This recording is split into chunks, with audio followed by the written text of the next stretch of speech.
धोखेबाज बीवी। गौरी दिखने में जितनी सुंदर उतनी ही अमीर। पिता के पास पैसों की कोई कमी नहीं, लेकिन गौरी को संतोष से प्यार था। संतोष एक कामचोर लड़का था। पापा, मुझे संतोष से शादी करनी है। संतोष वो जिससे तुमने मुझे मिलवाया था? अरे बेटा, वो तो कोई काम नहीं करता और उसकी आदतें भी ठीक नहीं है। कोई बात नहीं ना पापा, शादी मुझे करनी है ना, मैं मैनेज कर लूंगी। देखो गौरी, पाल पोस पढ़ा लिखा कर मैंने तुम्हें इसलिए नहीं बड़ा किया है कि तुम किसी ऐरे गहरे से शादी कर लो। अगर ऐसा करोगी तो मैं तुम्हें एक पैसा नहीं दूंगा और तुमसे सारे रिश्ते खत्म कर लूंगा। गौरी पिता की बात संतोष को बताती है।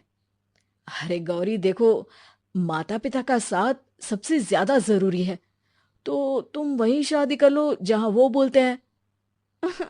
लेकिन मैं तुम्हारे बिना कैसे रहूंगी? हम शादी कर लेते हैं ना, बाद में तो सब मान ही जाएंगे। देखो, रह तो मैं भी नहीं पाऊंगा, लेकिन मैं नहीं चाहता कि अगर वो ना माने तो तुम जिंदगी भर परेशान रहो।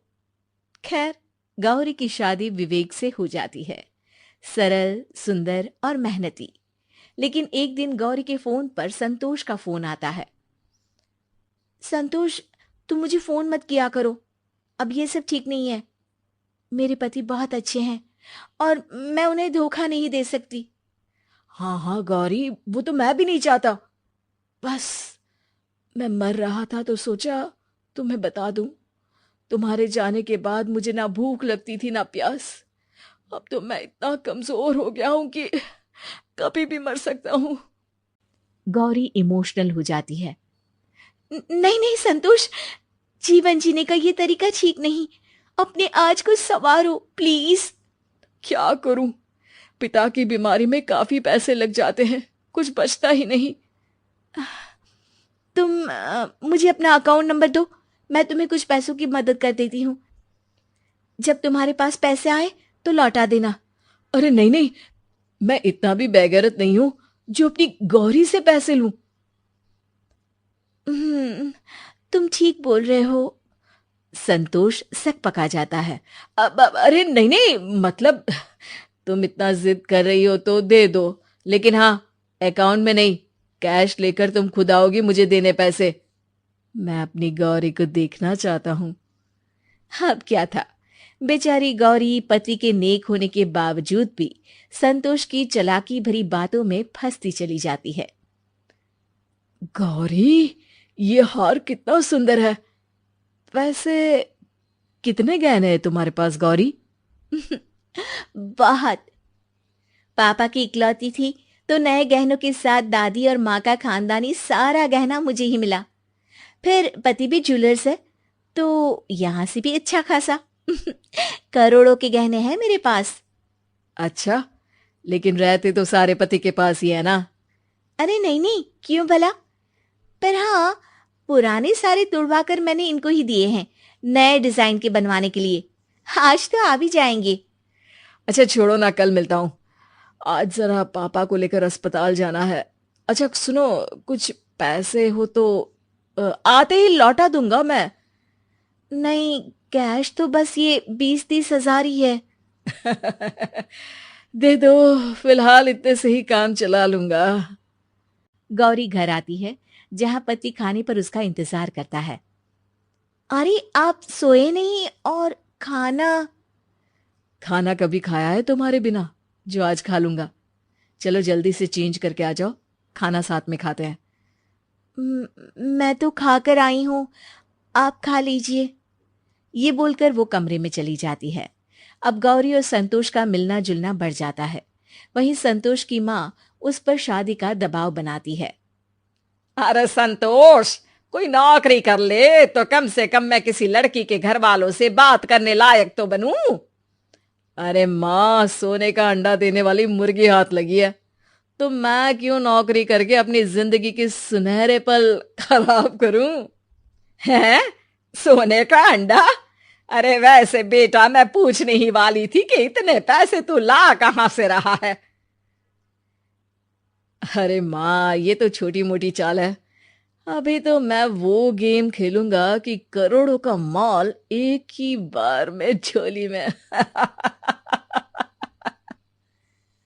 माँ को संतोष की बात समझ में नहीं आती है और वो वहां से चली जाती हैं। अरे शादी हो गई है तो क्या होता है, छोड़कर आ जाओ पति को। गौरी कुछ सोचती है। नहीं नहीं, पापा की बदनामी होगी। और फिर सवाल तो वही है ना कि कैसे तुम घर चलाओगे। कल को बच्चे होते हैं तो उनकी भी तो जिम्मेदारी होगी। हाँ, बोल तो तुम सही रही हो।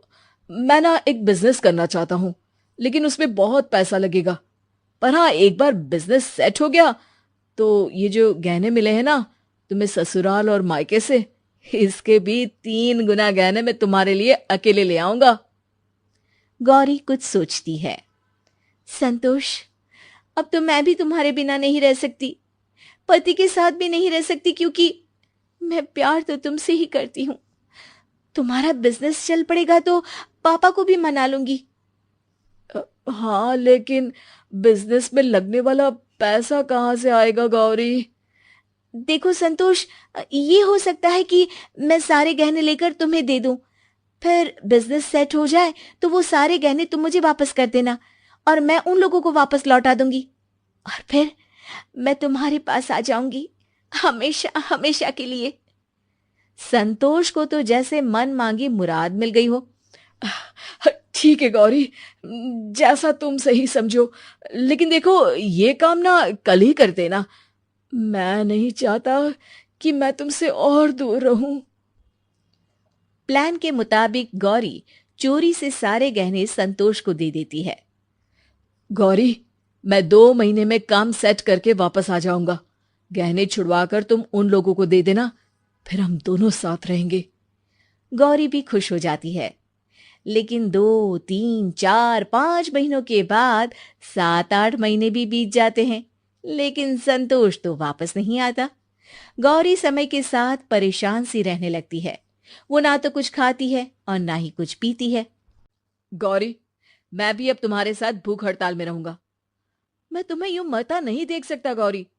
पति गौरी को अपने हाथ से खाना खिलाने की कोशिश करता है, लेकिन उसके प्यार को देखकर गौरी फूट फूट कर रोने लगती है।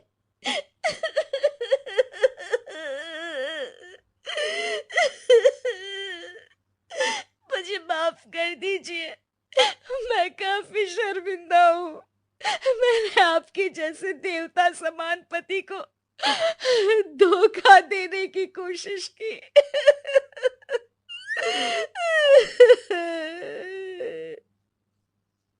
गौरी, मैं सब जानता हूं। तुम्हें रोने की कोई जरूरत नहीं है।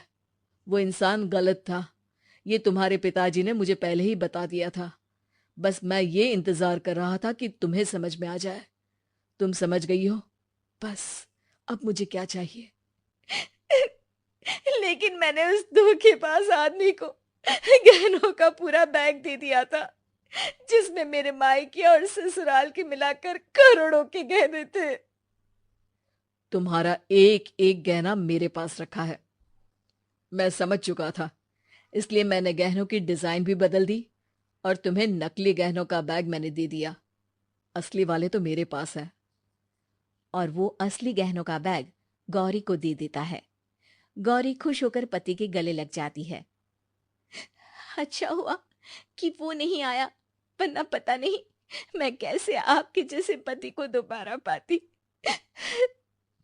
अरे मेरी बीवी, ऐसे थोड़े ही जाने देता मैं आपको।